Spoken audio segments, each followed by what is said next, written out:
Graça e paz da parte de Cristo sejam sobre todos e todas. Eu sou o Clóvis, professor de grego e de hebraico, e quero refletir hoje numa das mais belas histórias de amizade no Evangelho de Cristo. Fiquem com a gente, se inscrevam no canal, nos ajudem a divulgar e que vocês possam nos ajudar a levar essa mensagem de reflexão adiante. O texto que eu quero refletir com vocês fica em Lucas 5. Lucas 5 e também contada a mesma história em Marcos capítulo 2. Havia um homem que estava paralítico e seus amigos tentam levá-lo até Cristo. Diz assim o texto: certo dia, quando Cristo estava ensinando, estavam sentados ali fariseus e mestres da lei, procedentes de todos os povoados da Galiléia, da Judéia e de Jerusalém. E o poder do Senhor estava com ele para curar os doentes. Vieram alguns homens trazendo um paralítico numa maca e tentaram fazê-lo entrar na casa para colocá-lo diante de Jesus. Não conseguindo fazer isso por causa da multidão, subiram ao terraço e baixaram em sua maca, através de uma abertura até o meio da multidão, bem em frente a Jesus. Vendo a fé que eles tinham, Jesus disse: homem, os seus pecados estão perdoados. Os fariseus e mestres da lei começaram a pensar: quem é esse que blasfema? Quem pode perdoar pecados a não ser somente Deus? Jesus, sabendo o que eles estavam pensando, perguntou: por que vocês estão pensando assim? Que é mais fácil dizer: os seus pecados estão perdoados, ou levante-se e ande? Mas, para que vocês saibam que o Filho do Homem tem na terra autoridade para perdoar pecados, disse ao paralítico: eu lhe digo, levante-se, pegue a sua maca e vá para casa. Imediatamente ele se levantou na frente deles, pegou a maca em que estivera deitado e foi para casa louvando a Deus. Todos ficaram atônitos e glorificavam a Deus. E cheios de temor diziam: hoje vimos coisas maravilhosas. É interessante, irmãos e irmãs, a amizade desses homens, né? Aqui Lucas diz que eram alguns homens. Lá em Marcos detalha, diz que eram 4. E eles tentam levar esse paralítico até Jesus. E o que acontece? Quando eles chegam na casa onde Jesus estava, a multidão estava na frente. O lugar estava lotado e eles não conseguiam passar para levar o amigo deles até o Cristo. Aí eles sobem. Marcos ainda detalha, Marcos vai dizer que eles tiram a cobertura, tiram parte do telhado e fazem descer o paralítico até o meio daquela casa na qual Jesus estava. Descem-no de forma a deixá-lo bem perto do Cristo. Eu fico refletindo em que história maravilhosa de amizade. Que amizade cheia de fé, cheia de solidariedade, cheia de bondade. Porque, primeiro, aquele homem não podia caminhar, ele não podia ir ele mesmo até Cristo e pedir um milagre. Então, aqueles 4 amigos foram o quê? foram as pernas para aquele paralítico. Então, os amigos verdadeiros são os pés, são as pernas, quando nós não podemos caminhar.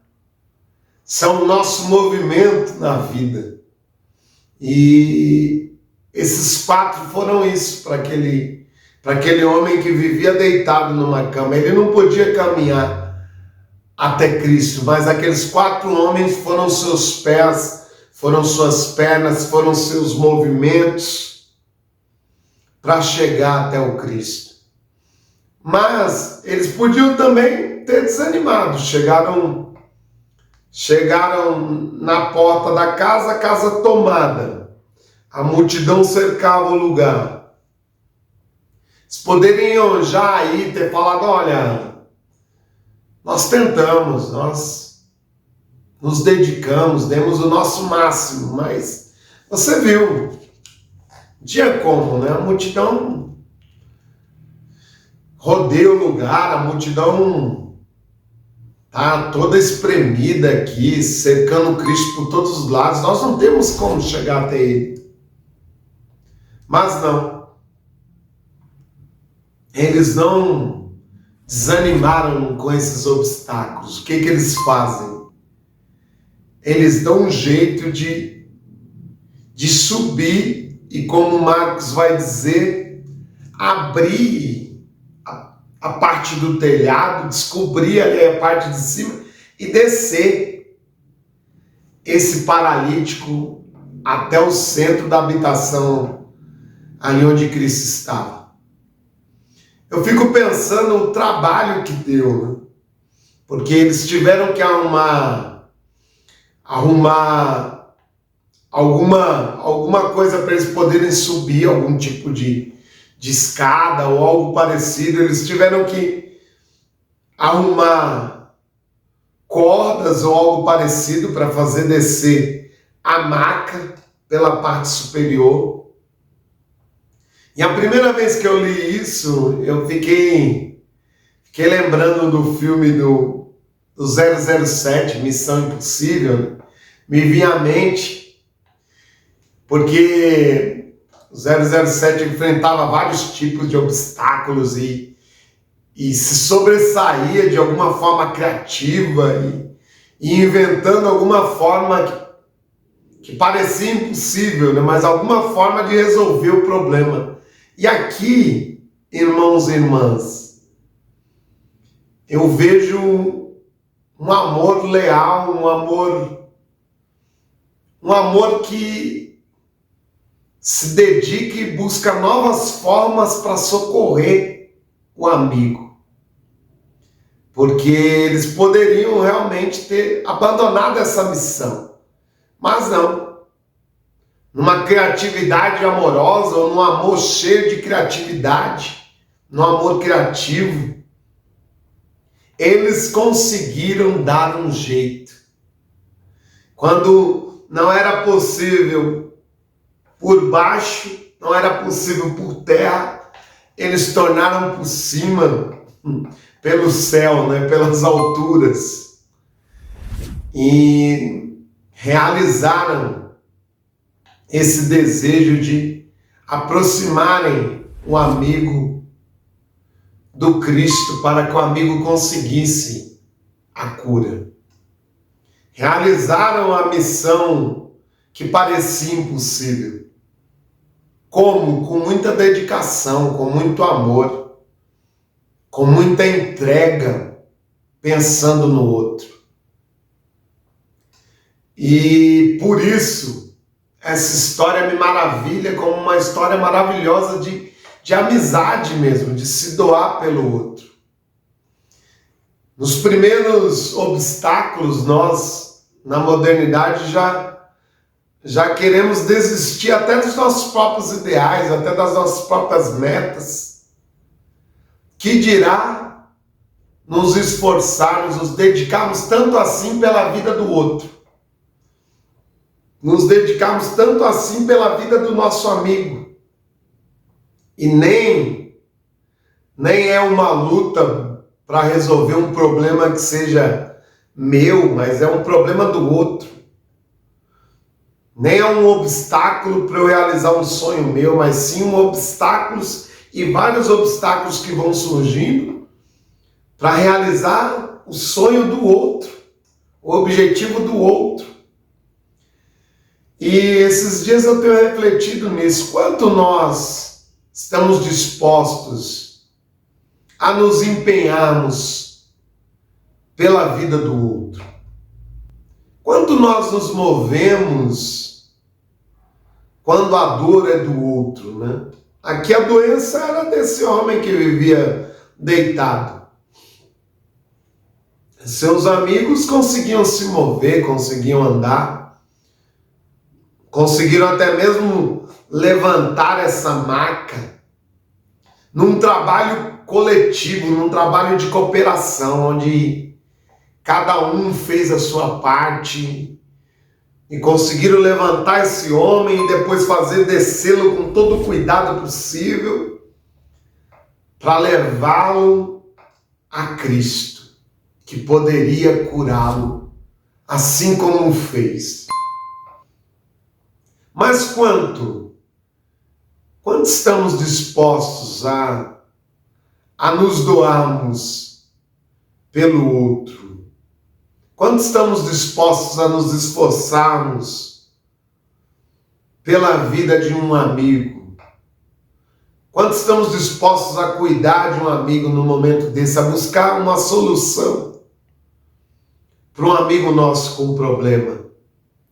Quantas vezes ouvimos relatos de pessoas que estão com alguma doença ou alguma crise emocional ou psicológica e procura um amigo e nessa hora não encontra ninguém com quem possa contar.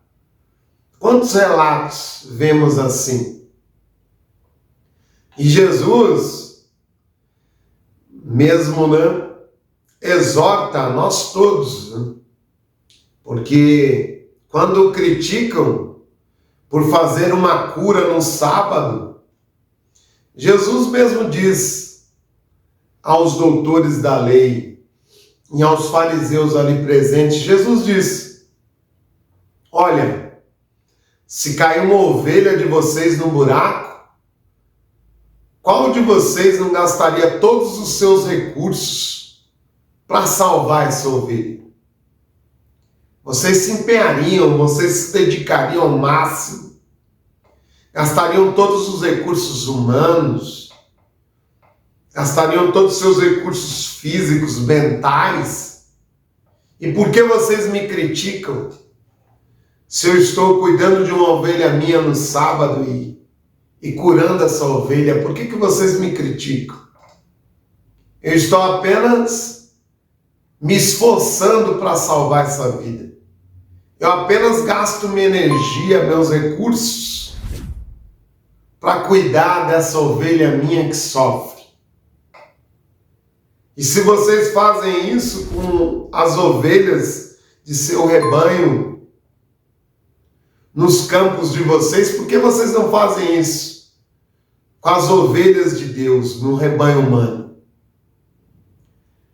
E fica para nós esse exemplo de amizade, esse exemplo de amor, de fé na solução do problema do outro, de fé na cura do outro por meio dos nossos esforços. Que Cristo nos ensine. Eu acho essa cena uma das páginas belíssimas do Evangelho, que para mim parece uma narrativa cinematográfica mesmo, porque eles não conseguem por baixo e eles fazem um esforço coletivo. Eu fico imaginando, eu fico viajando aqui, pensando que alguém teve que arrumar uma escada, outro foi atrás de cordas, um ficou embaixo para levantar a maca, outro ficou numa outra parte mais elevada, outro que era mais cuidadoso ficou conduzindo lá de cima para descer talvez essa maca por cordas. O texto não nos diz isso, mas nós sabemos que houve um trabalho coletivo de dedicação, cheia de amizade, cheia de amor, para levar o amigo até o Cristo e Cristo curá-lo. Que Cristo nos ensine a viver isso.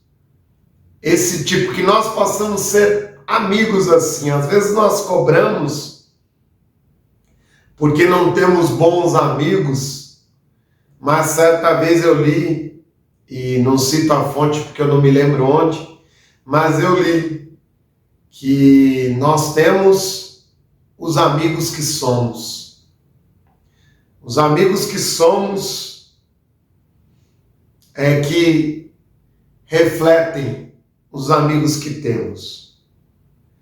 Então, eu fiquei pensando nesse texto e nessa frase, e pensando que Deus me ensine a ser um amigo melhor, um bom amigo, não ficar apenas pensando em bons amigos que posso ter, mas não, que eu aprenda com Cristo a ser o amigo que eu gostaria de ter, a ser o amigo que eu gostaria de ter num momento desse, como esse homem aqui que teve esses 4 amigos preciosos. Que Cristo nos ensine a sermos amigos assim. Deus os abençoe em Cristo Jesus.